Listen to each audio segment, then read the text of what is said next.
Mike and Jeff Jones have a problem. On April 16th, 1979, they reported their mother, Harriet Simmons, missing. The day before, Harriet had climbed into her car in Raleigh, North Carolina for a weekend road trip to Nashville. The drive should have taken 8 hours. 5 days later, she still has not arrived. Ronnie Dement is Harriet's son-in-law. He joins the search and begins to retrace the route she would have taken to Nashville. After 2.5 hours of driving, he finds Simmons' car, parked in the exit ramp leading out of a rest stop. Seeing the car where it was, I know it was out of character that her mom would never stop the car in that position. I just knew something happened as she was leaving that rest area. I didn't know what, but I knew she would never stop her car there. Ronnie pulls over and calls 911. Inside the car, police find that Simmons' keys and purse are missing. In the back sits a flat tire, an indication that Harriet might have had car trouble and perhaps had asked a stranger for help. We pretty much knew that she had had a flat tire, and whoever stopped to help her, probably did something to her. Without a body and with no prints or other usable evidence from inside the car, the investigation into Harriet Simmons' disappearance quickly goes nowhere. 11 months pass, and then the other shoe drops. Simmons' disappearance matures into an undeniable case of murder. I got the call around mid-morning that a passing motorist had found a skull in the woods. And so we did a grid search of the surrounding area and then located articles of clothing and additional bones and evidence in the leaves. We opened the box, found... Medical examiner Dr. John Butts determines the victim to be a white female between 45 and 55 years old. He notes 4 cuts in the victim's clothing and 4 nearly identical cuts in the victim's bones. Within a week, state investigators provide dental records on a missing woman. Dr. Butts compares the records to the Jane Doe and determines that she is Harriet Simmons. The discovery of a body moved Simmons' case from a disappearance to an unsolved homicide. The result, however, is the same. No suspects and no leads in the investigation. Meanwhile, a second body turns up, 18 miles from the Blue Ridge Parkway in Asheville, North Carolina. CSI Mike Wright takes another call for another body, this time on the banks of the French Broad River. And she had been stabbed to the chest, and a local resident here had heard her call for help when she had crawled up out of the water, and he had attempted to give CPR. The neighbor tells police that the girl died in his arms. The victim carries no ID and has suffered multiple stab wounds. Even as CSI works the scene, a second call comes in about a car found 8 miles upstream.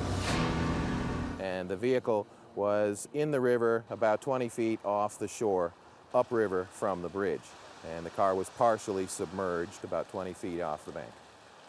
We had no crime scene to work with in terms Police wonder if the vehicle is related to the murder downstream. They track the license plates to a local family and a woman named Margaret McConnell. They said that they had found the car in the river, and they explained what had happened. Then they asked some of the family to come downtown.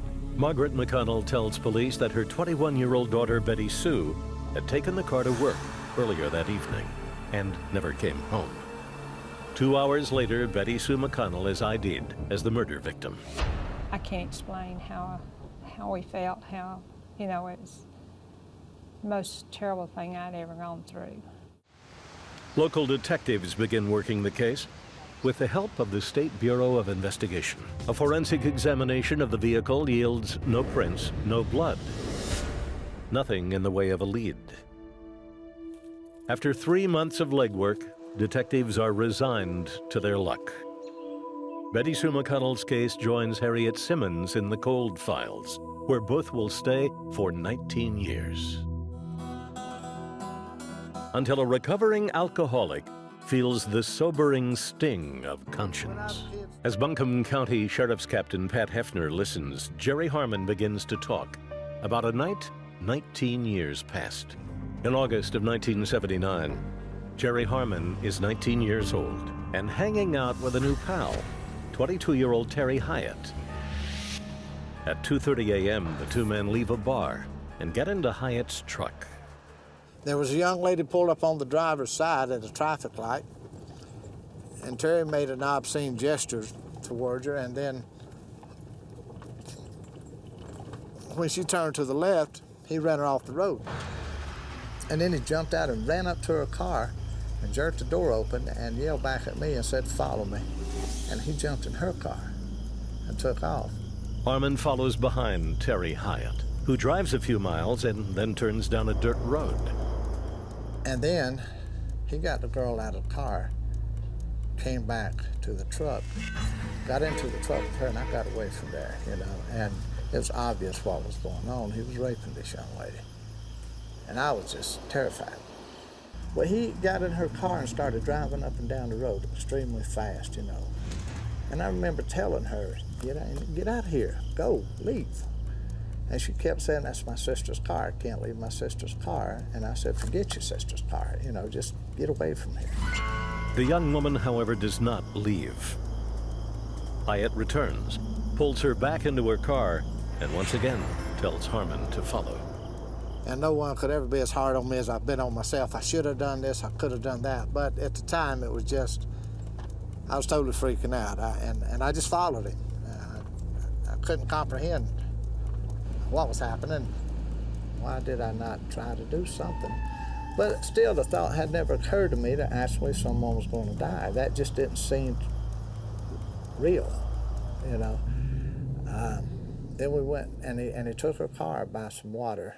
Hyatt pulls the girl out of the car and begins walking towards the water. And then I heard this girl screaming, and it was, I assumed he was raping her again or something, you know. I mean, that's what I figured was going on. And he came back up there. And then it dawned on me. I didn't hear the girl anymore. And I said, "You killed that girl, did you?" And then he told me, yeah, he had. Hyatt drives the girl's car a few miles upstream and runs it into the river. Well, I was just freaked out, and he said, "You better not ever tell anybody about this, because you were here with me, and you'll go to prison the rest of your life just like I will." And, For 19 years, Harmon never breathed a word. Now he tells it all to Pat Hefner, including the place where the woman's car was dumped, the French Broad River. And that's what keyed me off, because I knew that they had recovered a body at or near the French Broad River from 1979 or 1980.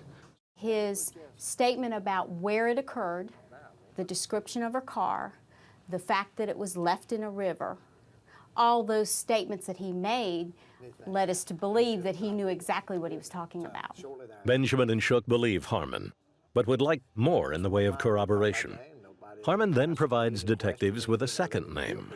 He had mentioned that if we really wanted to verify his story, we need to talk to Mr. Hyatt's best friend at the time, which was Lester Dean Helms. 2 months later, Ann Benjamin tracks Lester Helms to a nursing home. While Helms is talking about murder, it does not appear to be the same murder Jerry Harmon shared with police. In Helms' statement, Terry Hyatt raped a woman and killed her, and then dumped her body in Buncombe County, some 18 miles from where Betty Sue McConnell's body was found. As we're walking out to the car, I remember turning to Tim and saying, "What was that all about?" And he says, "I think I know." I had read the file and it began to click. That sounds like the Harriet Simmons murder, because her skeletal remains had been found in Buncombe County up near the Blue Ridge Parkway. Like McConnell, Harriet Simmons was abducted from her car. Like McConnell, Simmons was stabbed multiple times. It had never been associated in any way with Betty Sue McConnell's abduction and subsequent murder. And we were both quite excited. We knew we had some good information and some good witnesses.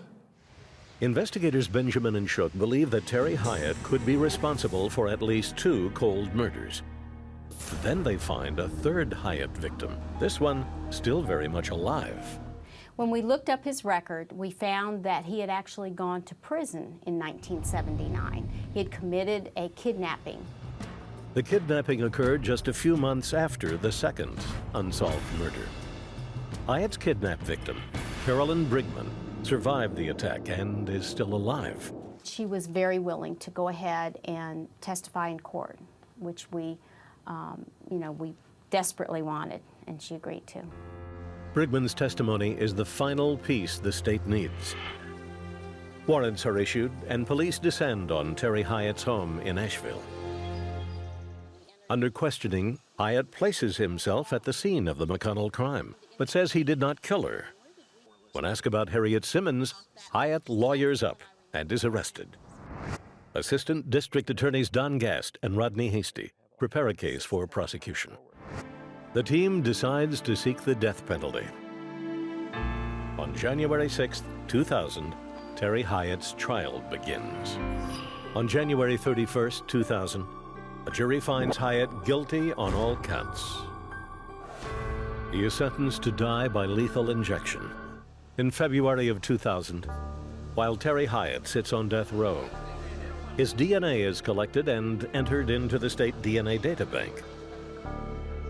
There, it hits on yet another unsolved case, the 1987 rape and murder of a Charlotte woman named Jerry Ann Jones. When presented with the DNA evidence and a deal to avoid another death sentence, Terry Hyatt confesses to Charlotte authorities. On August 2, 2005, Hyatt pleads guilty to the murder of Jerry Jones. Some days I think he should sit there and suffer, but I don't think he's doing that because I really don't think it bothers him. I may be wrong, but I really don't. So I think he should just be put to death. I really do.